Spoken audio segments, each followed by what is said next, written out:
प्रभू news मध्ये आपले स्वागत। 35 वर्षांनंतर मुतनाळ एसडी हायस्कूलचा भावनिक स्नेह मेळावा उत्साहात संपन्न। तब्बल 35 वर्षांनंतर एसडी हायस्कूल मुतनाळ 1990-91 ची बॅच माजी विद्यार्थ्यांचा स्नेह मेळावा अत्यंत उत्साहात आणि भावनिक वातावरणात संपन्न झाला।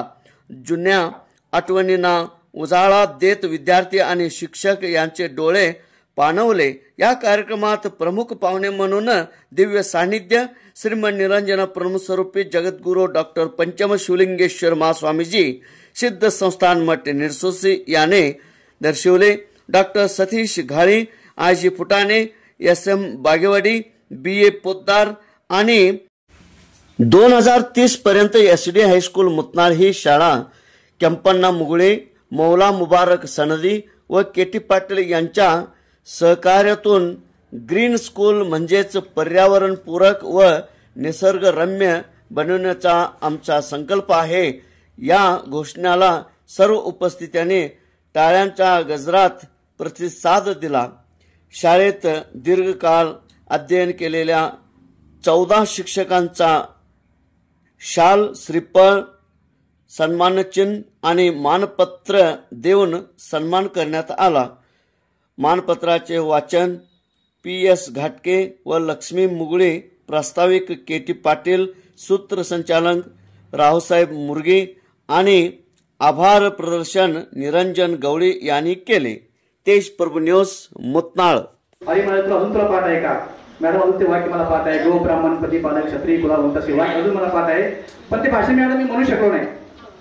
मला ते त्यावेळेस धाडस नव्हतं माईकवर उभं स्टेजवर उभं राहायचं। एक वाईट म्हटलं मी स्टेजवरून जाऊन खाली बसलो, नाही मॅडम मला जमणार नाही।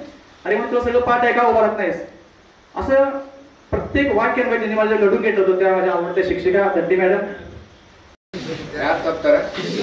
ಶಿಷ್ಯರ ತಪ್ಪಿದಾಗ ಅದನ್ನು ತಿದ್ದಿಕೊಳ್ಳುವಂತ ವ್ಯವಸ್ಥೆಯನ್ನ ಕೊಡುವರು ಗುರುಗಳು। ಆವಾಗ ಕೆಲವೊಬ್ಬರು ಶಿಷ್ಯರು ಗುರುಗಳನ್ನ ಬೈಯುವರು ಶಿಷ್ಯರು ಇರ್ತಾರೆ, ಇಲ್ಲ ಅನ್ನೋದಿಲ್ಲ। ಯಾಕೆ ಅಂದ್ರೆ ಅದು ಅವರಿಗೆ ಗೊತ್ತಿರೋದಿಲ್ಲ, ಆ ಏಜ್ ಹಂಗಿರ್ತದ, ಆ ಏಜ್ ನಲ್ಲಿ ಹಂಗಿರ್ತದ, ಮನುಷ್ಯನಿಗೆ ಗೊತ್ತಾಗೋದಿಲ್ಲ। ಆ ಏಜ್ ಯಾವಾಗ ಗೊತ್ತಾಗತ್ತೆ ಅಂದ್ರೆ ಲಗ್ನ ಆದ್ಮೇಲೆ ಗೊತ್ತಾಗತ್ತೆ, ಮತ್ತು ಒಂದು ಮಗು ಆದ್ಮೇಲೆ ಮತ್ತೆ ಗೊತ್ತಾಗತ್ತೆ ನಮ್ಮ ಗುರುಗಳು ಏನು ಹೇಳಿದ್ರು। ಅವಾಗ ಬಂದು ಅಂತೀರಿ, ಸರ್ ನೀವು ಹೇಳ್ತಿದ್ರಿ ನಾವು ಕೇಳ್ತಿದ್ದಿಲ್ಲ, ಇದೆಲ್ಲ ಅರ್ಥ ಆಗಕತ್ತಿದ್ರಿ ಸರ್। ಅದಕ್ಕೆ ನೀನೇ ತಪ್ಪಿದ ನಿನ್ನ ನಿಜವನು, ನೀನೇ ಸಾಧಿಸಿಕೊಂಡೆ ಯಾದೊಡೆ, ನೀನೇ ಸದ್ಯೋನ್ಮುಕ್ತನೈ ರಾಮಯ್ಯ ಕೇಳೆಂದ। ಎಷ್ಟು ಚಂದ ಉದಾಹರಣೆ ಕೊಡ್ತಾರ ಅವರು ಅಂದ್ರೆ, ಒಂದು ಆನೆ ಕೆಸರಿನಲ್ಲಿ ಬಿತ್ತು ಅಂದ್ರೆ ಯಾರು ಎತ್ತೀರಿ? ಎಲ್ಲರೂ ದಷ್ಟು ಕೊಟ್ಟಿದ್ರಲ್ಲ, ನಮಗೆ ಕೆಳಗಿಲ್ಲ, ಯಾರು ಎತ್ತೀರಿ? ಯಾರ ಎತ್ತಕ್ಕಾಗಲ್ಲ, ಅದು ತನ್ನ ಭುಜಬಲ ಶಕ್ತಿಯಿಂದ ಎದ್ದು ಹೊರಗೆ ಬರ್ತದೆ। ಉದಾಹರಣೆ ಎಷ್ಟು ಚೆನ್ನಾಗಿ ಕೊಡ್ತಾರೆ ನೋಡ್ರಿ ಅವರು, ಅಂದ್ರೆ ಆನೆ ಕೆಸರಿನಲ್ಲಿ ಬಿದ್ದರೆ ಅದು ಎತ್ತಕ್ಕಾಗೋದಿಲ್ಲ, ಅದು ತನ್ನ ಭುಜಬಲ ಶಕ್ತಿಯಿಂದ ಹೊರಗೆ ಬರ್ತದೆ।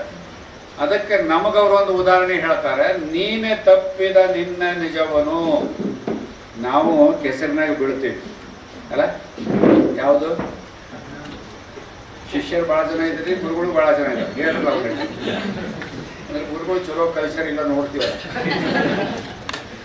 ಅಂದ್ರೆ ಅಜ್ಞಾನವೆಂಬ ಕತ್ತಲಿಗೆ ಹೋಗ್ತೀವಿ ನಾವು, ಕೆಸರಿನಾಗ ಹೋಗ್ತೀವಿ ನಾವು, ಎಲ್ಲೆಲ್ಲೋ ಯಾರ್ಯಾರ್ದೋ ಮಾತನ್ನ ಕೇಳ್ತೀವಿ ನಾವು, ಕೇಳಿ ಆ ಕಡೆ ಈ ಕಡೆ ಎಲ್ಲೋ ಕೆಸರಿನಾಗಿ ಬೀಳ್ತಕ್ಕಂಥ ವ್ಯವಸ್ಥೆ ಆಗ್ತದೆ। 60 ಮಾರ್ಕ್ಸ್ ತಗೊಳವು 30 ಮಾರ್ಕ್ಸ್ಗೆ ಬರ್ತಾನೆ। ಯಾಕೆ ಬರ್ತಾನೆ? ಕೆಸರಿನಾಗಿ ಬೀಳ್ತಾನವ। ಮಾಸ್ತರ್ ಹೇಳಿದ್ದ, ಗುರುಗಳು ಹೇಳಿದ್ದ ಕೇಳೋದಿಲ್ಲ, ಯಾಕೆಂದ್ರೆ ಕೇಳುವಂತ ಅವಸ್ಥೆ ಅವಾಗ ಇರೋದಿಲ್ಲ। ಸರ್ ಹೇಳ್ತಾರೆ ತಗೋ ನೋಡೋಣ ಮುಂದೆ, ಹಿಂಗಂತೀವಿ ನಾವು। ಪರೀಕ್ಷೆಗೆ ಹೆಚ್ಚು ಕಡಿಮೆ ಆದ್ರೂ ಕೂಡ ಸರ್ ಆದ್ರೂ ಕರೀತಾರೆ, ಮತ್ತವ್ರು ಬೈಯಲ್ಲ, ಅವರು ಗುರುಗಳು ಕರೀತಾರೆ, ಕರೆದು ಯಾಕೆ ಹೋತ ಮಾರ್ಕ್ಸ್ ಸ್ವಲ್ಪ ಕಡಿಮೆ ಆಗ್ಯಾವಲ್ಲ, ಮುಂದಿನ ಸತಿ ಮಾರ್ಕ್ಸ್ ಚಲೋ ಮಾಡಿಕೊಳ್ಳೋ ಅಂತ ಮತ್ತೆ ಪ್ರೋತ್ಸಾಹವನ್ನು ಕೊಡ್ತಾರೆ। ಆನೆ ಕೆಸರೊಳಗದ್ದಿ ಬಿದ್ದೊಡೆ, ನಾವು ತಪ್ಪಿರ್ತೀವಿ, ತಪ್ಪಲ್ಲ ಅಂತಲ್ಲ, ಅಂದ್ರೆ ಮನುಷ್ಯನೇ ತಪ್ಪನು, ಪ್ರಾಣಿ ತಪ್ಪೋದಿಲ್ಲ। ಬೇಕಾದ ಪ್ರಾಣಿ ಇರಲಿ, ನಿಮ್ಮ ಮನೆಗೆ ಒಂದು ಆಕಳ ಬರುತ್ತೆ ಅಂತ ತಿಳ್ಕೊಳ್ರಿ, ಬಂದಾಗ ಬೆಳಗ್ಗೆ ಬಂದಾಗ ನಿಮ್ಮ ಮನೆ ಬಂದು ಹೊಂಟಿತ್ತು ಅಂದ್ರೆ ಸುಮ್ಮನೆ ಒಂದು ರೊಟ್ಟಿ ಕೊಟ್ಬಿಡ್ರಿ, ಅವತ್ತು ಸಾಕು, ಒಂದು ದಿವಸ ಒಂದು ರೊಟ್ಟಿ ಕೊಟ್ಬಿಡ್ರಿ ಸಾಕು। ಮರುದಿವಸ ನೀವು ನೀವು ಹೇಳೋದು ಬೇಡ, ಸುಮ್ಮನೆ ನಿಲ್ತೈತೆ ಬಂದಲ್ಲಿ. ಗುರುದೇವೋ ಮಹೇಶ್ವರ, ಗುರುರ್ ಸಾಕ್ಷಾತ್ ಪರಬ್ರಹ್ಮ, ತಸ್ಮೈ ಶ್ರೀ ಗುರುವೇ ನಮಃ. ಶ್ರೀ ಪಂಚಮ ಶಿವಲಿಂಗೇಶ್ವರ ಮಹಾಸ್ವಾಮೀಜಿಗಳ ಪಾದಗಳಿಗೆ ನಮಸ್ಕರಿಸುತ್ತಾ, ಹಾಗೆ ವೇದಿಕೆ ಮೇಲೆ ಆಸೀನರಾದ ಎಲ್ಲ ಗುರುಗಳಿಗೂ ನಮಸ್ಕರಿಸುತ್ತಾ, ಹಾಗೆ ವಿದ್ಯಾರ್ಥಿ ವಿದ್ಯಾರ್ಥಿನಿಯರಿಗೂ ಶರಣಾರ್ಥಿ. 1991ರ 10ನೇ ತರಗತಿಯ ವಿದ್ಯಾರ್ಥಿ ಹಾಗೂ ವಿದ್ಯಾರ್ಥಿನಿಗಳ ವತಿಯಿಂದ ಈ ಸನ್ಮಾನ ಪತ್ರವನ್ನು ಓದುತ್ತೇನೆ. ಗುರುಚರಣದ ಮಣ್ಣು ಅದೇ ನಮ್ಮ ಕಣ್ಣು, ಗುರುಚರಣದ ಬಿಂದು ಅದೇ ನಮ್ಮ ಕ್ಷೀರಸಿಂಧು, ಗುರುಚರಣಗಳ ಧ್ಯಾನ ಅದೇ ನಮ್ಮ ಸಂಧ್ಯಾ ಸ್ನಾನ. ಕಾಲ ಯಾವತ್ತೂ ಯಾರಿಗಾಗಿಯೂ ನಿಲ್ಲುವುದಿಲ್ಲ, ಏಕೆಂದರೆ ಅದು ಸ್ನೇಹಮಯಿಯಲ್ಲ. ನಮ್ಮ ಸಂಬಂಧವೂ ಆಗುವುದಿಲ್ಲ. ಭಕ್ತಿಯಿಂದ ಶ್ರದ್ಧೆಯಿಂದ ಯಾರು ನಡೆದುಕೊಳ್ಳುವರು ಅವರು ರಚನಾತ್ಮಕ ಕೆಲಸದ ಕಡೆಗೆ ಹೆಜ್ಜೆ ಹಾಕುವರು ಮತ್ತು ಅವರು ಅವಿಶ್ರಾಂತವಾಗಿ ಧಾವಿಸುತ್ತಲೇ ಇರುವಂತವರು. ಧಾವಿಸುವ ಕಾಲಕ್ಕೆ ನಿಮ್ಮ ಭಕ್ತರ ಪಾಲಿಗೆ ಯಾವುದೇ ಸಂಕಟ ದುಃಖ ತಾಗಬಾರದೆಂದು ತಮ್ಮ ಆಶಯ. ಸದೈವ ಭಕ್ತರೊಂದಿಗೆ ಆತ್ಮೀಯತೆಯಿಂದ ಕಾಳಜಿ ಮಾಡುತ್ತಾ ತಮ್ಮ ಎಲ್ಲ ಭಕ್ತರ ಆಯುಷ್ಯವಿಡೀ ಸುಖ ಸಮಾಧಾನದಿಂದ ಇರಬೇಕೆಂಬುದು ತಮ್ಮ ಗುರಿ. ವೃಕ್ಷಗಳಂತೆ ತಲೆ ಮೇಲೆ ಬಿಸಿಲು ಸೋಸುತ್ತ ಇತರರಿಗೆ ನೆರಳು ನೀಡುವವರಾದ ತಾವು ತಮ್ಮ ಮುಖದಲ್ಲಿ ಸದಾ ಮುಗುಳ್ನಗೆ ಬೀರುತ್ತ ಸತತವಾಗಿ ಭಕ್ತರ ಬಗ್ಗೆ ಚಿಂತನೆ ಮಾಡುತ್ತಿರುವ ತಾವು ತ್ರಿವಿಧ ದಾಸೋಹಿ ಶ್ರೀಮನ್ ನಿರಂಜನ ಪ್ರಣಮ್ಯ ಸ್ವರೂಪಿ ಜಗದ್ಗುರು ಶ್ರೀ ಪಂಚಮ ಶಿವಲಿಂಗೇಶ್ವರ ಮಹಾಸ್ವಾಮೀಜಿಗಳು ನಿಡಸೋಶಿ ಸಿದ್ಧ ಸಂಸ್ಥಾನ ಮಠ ನಿಡಸೋಶಿ ನಮ್ಮೆಲ್ಲರ ಗುರುಸ್ಥಾನ. ತಾವು ನಿಡಸೋಶಿ ಸಂಸ್ಥಾನ ಮಠದ ಮಠಾಧಿಪತಿ, ಯೋಗ ಪ್ರೇಮಿ, ಕೃಷಿ ಪ್ರೇಮಿ, ಶಿಕ್ಷಣ ಪ್ರೇಮಿ, ಸಾಹಿತ್ಯ ಪ್ರೇಮಿ, ಕಲಾಕಾರರ ಆಶ್ರಯದಾತರು ಹಾಗೆ ಸಂಗೀತ ಪ್ರೇಮಿಗಳು ಆಗಿದ್ದೀರಿ. ಸನ್ 1980ರಲ್ಲಿ ಬಾಗಲಕೋಟೆಯಲ್ಲಿರುವ ಚರಂತಿ ಮಠಕ್ಕೆ ಆಗಮನ. ತದನಂತರ ಶ್ರೀಮನ್ ನಿರಂಜನ ಪ್ರಣಮ್ಯ ಸ್ವರೂಪಿ ಜಗದ್ಗುರು ಶ್ರೀ ನಿಜಲಿಂಗೇಶ್ವರ ಮಹಾಸ್ವಾಮೀಜಿಗಳು ಪಂಚಮಹಾಭೂತಗಳಲ್ಲಿ ವಿಲೀನರಾದ ನಂತರ ದಿನಾಂಕ 20/7/1987ರಲ್ಲಿ ನಿಡಸೋಶಿಯ ಶ್ರೀ ದುರುದುಂಡೇಶ್ವರ ಸಿದ್ಧ ಸಂಸ್ಥಾನ ಮಠದ ಮಠಾಧಿಪತಿಗಳಾಗಿ ಪೀಠಾಸೀನರಾಗಿದ್ದೀರಿ. ಅಲ್ಪ ಸಮಯದಲ್ಲಿಯೇ ಭಕ್ತರ ಕಣ್ಮಣಿಗಳಾಗಿ ವಿಶಾಲವಾಗಿ ಬೆಳೆದು ತಾವು ಭಕ್ತರ ಮನಸ್ಸಿನಲ್ಲಿ ಮನೆ ಮಾಡಿದ್ದೀರಿ. ಮುತ್ನಾಳ ಗ್ರಾಮ ದೈವತ ಶ್ರೀ ದುರುದುಂಡೇಶ್ವರ ಮಠದ ಜೀರ್ಣೋದ್ಧಾರ ಕೈಗೊಂಡು ಭಕ್ತಾದಿಗಳ ಅಪೇಕ್ಷೆಯನ್ನು ಪೂರೈಸಿದ್ದೀರಿ. ಗ್ರಾಮಸ್ಥರ ಮನೆಗಳಿಗೆ ತೆರಳಿ ಆಶೀರ್ವಾದ ನೀಡಿ ಭಕ್ತರಿಂದ ದಾನಿಗಳನ್ನು ಪಡೆದು ಪ್ರಸಾದ ಸತ್ರ, ಕಲ್ಯಾಣ ಮಂಟಪ, ನೂತನ ನೀರು ಪೂರೈಕೆ ಮಾಡುವ ನಿಟ್ಟಿನಲ್ಲಿ ಟ್ಯಾಂಕು, ರಕ್ಷಣಾ ಬೇಲಿ ಇತ್ಯಾದಿಗಳನ್ನು ಸೃಷ್ಟಿಸಿ ಸಾಮಾಜಿಕ ಕ್ರಾಂತಿಯನ್ನೇ ಮಾಡಿದ್ದೀರಿ. ಆಗ ಗ್ರಾಮದಲ್ಲಿ ಮತ್ತು ಹೊಲಗಳಲ್ಲಿಗೂ ಪಾದಯಾತ್ರೆ ಕೈಗೊಂಡು ಪಾದಪೂಜೆಯಂತ ಸಂಸ್ಕಾರದ ಬೀಜವನ್ನು ಭಕ್ತರ ಮನದಾಳದಲ್ಲಿ ಮೂಡಿಸಿದ್ದೀರಿ. ಇವೆಲ್ಲವುಗಳನ್ನು ಅನೇಕ ಮಠಾಧಿಪತಿಗಳನ್ನು ಆಮಂತ್ರಿಸಿ ಅವರ ದಿವ್ಯ ಉಪಸ್ಥಿತಿಯಲ್ಲಿ ಉದ್ಘಾಟನೆಯನ್ನು ನೆರವೇರಿಸಿ ಲೋಕಾರ್ಪಣೆ ಮಾಡಿ ಗ್ರಾಮಾಭಿವೃದ್ಧಿಯನ್ನು ಸಾಧಿಸಿ ಮುತ್ನಾಳ ಗ್ರಾಮದಲ್ಲಿ ಇತಿಹಾಸವನ್ನೇ ರಚಿಸಿದ್ದೀರಿ. ನಮ್ಮೆಲ್ಲರಿಗೂ ನಿಮ್ಮ ಆಶೀರ್ವಾದದ ವಿವೇಕವೆಂಬ ದೀಪದ ಅಖಂಡ ಪ್ರಕಾಶ ನಮಗೆ ಯಾವತ್ತೂ ಸನ್ಮಾರ್ಗ ಸತ್ಕಾರ್ಯ ಮಾಡುವಂತೆ ಪ್ರೇರಿಸುತ್ತದೆ. ತಮ್ಮ ಪ್ರಕಾಶವು ನಮಗೆಲ್ಲರಿಗೂ ಸದಾ ಚೈತನ್ಯವನ್ನು ನೀಡುತ್ತದೆ. ತಮ್ಮ ಅಂತಃಕರಣವು ಚಂದನದಂತೆ ಇದೆ. ತಾವು ಸೃಷ್ಟಿಸಿದ ವಾರ್ಷಿಕ ಅನ್ನದಾಸೋಹ, ಜ್ಞಾನದಾಸೋಹಗಳನ್ನು मुतनाळದ श्री दुर्दुंडेश्वर मठದ अविरत अरे मला अजून तुला पाठ आहे का मॅडम? अजून ते वाक्य मला पाठ आहे, गो ब्राह्मण पती पालक क्षत्रिय कुलावंत सेवा, अजून मला पाठ आहे. पण ते भाषण मॅडम मी म्हणू शकलो नाही. मला ते त्यावेळेस धाडस नव्हतं माईकवर उभं स्टेजवर उभं राहायचं. एक वाईट म्हटलं मी स्टेजवरून जाऊन खाली बसलो. नाही मॅडम मला जमणार नाही. अरे मग तुला सगळं पाठ आहे का उभं राहत नाहीस?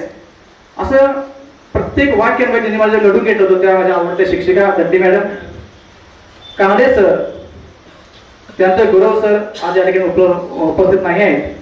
P Poddar sir, S Patil sir, M G. Kumbhar sir उपस्थित नाही आहेत. माननीय M G. Pujari sir, M B. Gurgunji sir, C S. Mathpati sir, V M. Chougule sir, M R. Patil sir, M R. Arya Murgi sir, उपस्थित सर्व माझ्या मित्र मैत्रिणी बंधू भगिनींनो, आपण सर्वजण या कार्यक्रमाला आवर्जून उपस्थित राहिला या सर्वांचं मी, तसेच पत्रकार मंडळी या सर्वांचं मी आमच्या 90-91 बॅचच्या वतीनं सहज स्वागत करतो. पुढे म्हणाले की 2030 साली सुवर्ण वर्ष आहे. तर शाळा बघायला खूप सुंदर आहे मारत, पण थोडं हिरवळ कमी आहे. तर 2030 साली या ठिकाणी आपण हे संपूर्ण वातावरणामध्ये सुंदर कार्यक्रम बाहेर घ्यायचा आहे ग्राउंडवरती. त्यासाठी जवळजवळ 100 झाडं माझ्याकडे मी आज या ठिकाणी देतो. ते झाडांचं काम आपण करूया. 100 झाडं मी पोच करतो. ते कधी आहे तुम्ही सांगा फक्त, तर मी तुम्हाला पोच करतो. आणि संधीकडून 100 झाडं, 100 रोपांनी या ठिकाणी दोघांनी मिळून 200 रोपं, मी कंपाना मुलीकडून 100. तर एक कुठं लावायचं, कसं लावायचं, आपण हे सुंदर आपण बाग तयार करूया. त्या बागेमध्ये आपण सुंदर कार्यक्रम करूया. तसेच मगाशी सुखदेवांनी 5000 रुपये दिले स्वामीजींना, ते स्वामीजींनी 5000 रुपये शाळेसाठी दिलेले आहेत.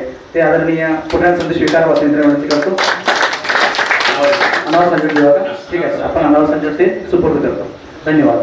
त्यांनी घडवले त्या गुरुजनांचा गौरव सोहळा गेले 35 वर्षानंतर एकत्र आहेत मंडळी. याचं संपूर्ण श्रेय आमच्या गुरुजनांना म्हणतात. शिष्य कसा असावा, गुरु कसा असावा, शिष्य कसा असावा, तर असं शिष्य असावं. का गुरुजनांचं ऋण व्यक्त करणारे शिष्य आहेत आणि गुरु कसा असावा, गुरु हा सुद्धा शिष्याचा पारायण करणारा असावा. म्हणून हा सोहळा आम्ही संपन्न करत आहोत. मी या बचुसुपुत्र नागोजी पाटणकर या प्रशालेचा आणि पुजारी सर, गुलगुंजी सर, तुम्ही इंग्रजी शिकवला, परिश्रम घाटी गेला. तुमच्या इंग्रजी ज्ञानाची शिदोरी घेऊन